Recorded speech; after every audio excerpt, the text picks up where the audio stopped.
શૈલેષભાઈ, ગઈકાલે રાતે શું ઘટના બની હતી અને આજે પોલીસ દ્વારા અમુક લોકોની અટકાયત કરવામાં આવી છે, કયું મંડળ હતું, શું કહેશો?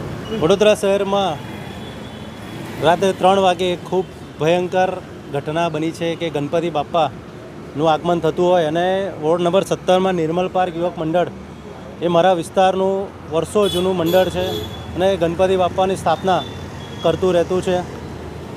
આ એક કૃત્ય જે ગણપતિ દાદા લાવતા હતા અને એની પર જે ઈંડા ફેંકવાનું ધ્યાને આવ્યું છે. હું તો કહું છું કે આ એક ઘટનાને આતંકવાદી ઘટના ગણવામાં આવે, કારણ કે આ રીતનું કૃત્ય બિલકુલ ચલાવી દેવામાં આવે નહીં.